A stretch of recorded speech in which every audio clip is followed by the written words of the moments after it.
എപ്പോൾ നമ്മൾ കഴിക്കാൻ വേണ്ടിയിട്ട് പ്ലേറ്റ് എടുത്താലും പ്ലേറ്റിന്റെ പകുതി ഭാഗത്തെങ്കിലും വെജിറ്റബിൾസ് ആയിരിക്കണം. വെജിറ്റബിൾസ് എന്ന് വെച്ച് കഴിഞ്ഞാൽ നമുക്ക് അധികം ഓയിൽ ചേർക്കാതെ നമുക്ക് അവിയല്, തോരൻ, അപ്പൊ ആ രീതിയിൽ വെജിറ്റബിൾസ് കൂടുതൽ ഇൻക്ലൂഡ് ചെയ്തിട്ടുള്ള ആഹാരങ്ങൾ കഴിക്കാം വെജിറ്റബിൾസിന്റെ പാർട്ടില്.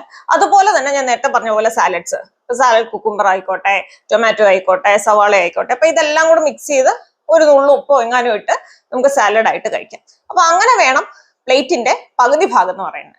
ബാക്കി പകുതി ഭാഗത്തില് പകുതിയായിട്ട് വേണം കാർബോഹൈഡ്രേറ്റ്സും പ്രോട്ടീൻസും കഴിക്കേണ്ടത്. അപ്പൊ കാർബോഹൈഡ്രേറ്റ്സ് കഴിക്കുമ്പോൾ എന്ന് വെച്ച് കഴിഞ്ഞാൽ കൂടുതലും നമ്മള് അധികം മധുരം ഇല്ലാത്ത രീതിയിലുള്ളത്, അതായത് കിഴങ്ങ് വർഗ്ഗങ്ങൾ മാക്സിമം ഒഴിവാക്കുക. അപ്പൊ ചോറ് കഴിക്കുന്നുണ്ടെങ്കിൽ നിങ്ങൾ ചോറ് അളവ് കൺട്രോൾ ചെയ്യുക.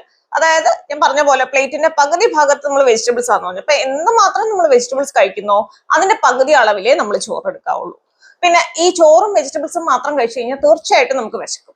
അപ്പൊ അത് ഒഴിവാക്കാനും വയറിനുള്ള ഫില്ലിംഗ് ഇഫക്റ്റിന് വേണ്ടിയിട്ടും കുഞ്ഞിന്റെ ഗ്രോത്തിന് പോസിറ്റീവ് ആയിട്ടുള്ള ഒരു ഇഫക്റ്റിന് വേണ്ടിയിട്ടുമാണ് നമ്മൾ പ്രധാനമായിട്ടും പ്രോട്ടീൻസ് കഴിക്കാൻ പറയുന്നത്. അപ്പൊ എത്രയാണോ നമ്മൾ ചോറ് കഴിക്കുന്നത് അത്രയും അളവിൽ തന്നെ പ്രോട്ടീൻസ് കഴിക്കണം.